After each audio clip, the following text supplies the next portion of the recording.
In preparation for electroplating a 3D printed airflow amplifier I've been working on, I've been researching DIY electroplating. I've read a few papers and watched dozens of YouTube videos. There was something I was already aware of that was a hazard, and the papers usually address it, but it seems like almost no one in the YouTube videos mentions it.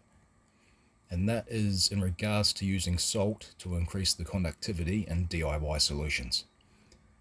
To me, the entire point of going with a DIY electroplating solution is for a safe, easily accessible way for the average person to do it, without needing to use some of the more hazardous chemicals you typically use for electroplating. So why introduce another hazardous substance when there's no need to? To demonstrate that point, I'm going to do both the typical white vinegar and table salt method everyone seems to recommend, and compare it to a much safer vinegar and Epsom salt method.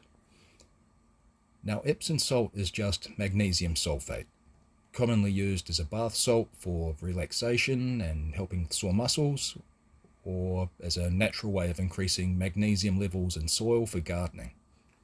That's where I've gotten mine, just a hardware store's gardening section.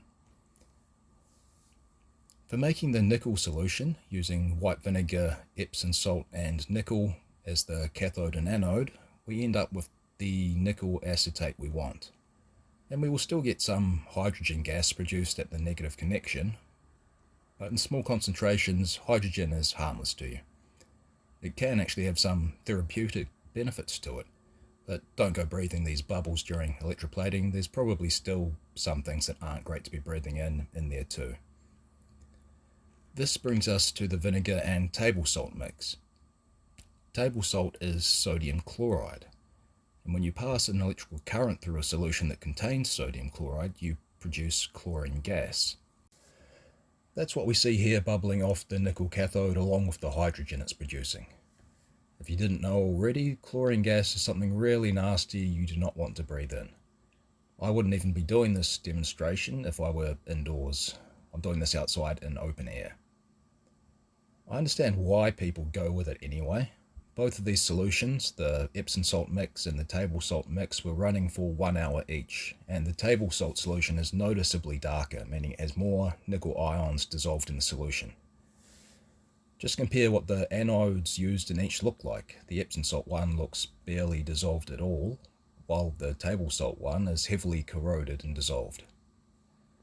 That's not to say you can't get the Epsom salt solution more concentrated. You absolutely can. It just takes longer to do so. I haven't in this instance because I wanted this to be as close of a comparison as possible and not downplay the negative sides of the Epsom salt. I just feel the trade-off of increased time is worth removing the chlorine gas hazard for people who want to DIY this sort of thing. So because the Epsom salt mix had much less nickel ions dissolved into solution when I started, it did take much longer than the table salt solution for plating. I'd say around 15 minutes for the table salt mix and about 1 hour for the Epsom salt mix. Now when it came to making the copper electroplating solutions, the Epsom salt mix and table salt mixes seemed much more comparable time-wise in producing them. Apparently, with the Epsom salt being magnesium sulfate, the reaction that occurs with the copper solution is some of the magnesium sulfate converts to copper sulfate, which should sound familiar to you if you've watched a few of these electroplating videos. That's the ingredient people use in the sulfuric acid plating solutions people use, often added in the form of root killer. When that happens, the magnesium just precipitates out of solution. You could take a shortcut and simply add copper sulfate directly to your white vinegar and call it a day, to be honest. Avoid needing Epsom salt or table salt, or the time to dissolve copper into solution. Of course, that only occurred to me after making these solutions, so here we are. Live and learn. I'll probably give that a go in the future. Note, that wouldn't have helped me with the nickel solution. I would still have needed to go through this process for that anyway. Both mixes took a couple of minutes to get a light layer of copper the whole way around.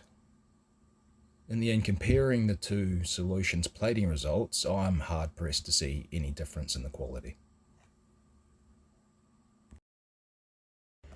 Here's the end result. Top one is just an example of the mild steel we started with. Everything was sanded with 150 grit sandpaper. I have given the two that were plated a bit of a clean up with steel wool, just to make them presentable. One in the middle was the one that was in the Epsom salt solutions, and the bottom one was in the table salt solutions. For the end result, I can't really tell a difference between them, so to avoid the chlorine gas, I will just take a little bit longer and go with Epsom salt.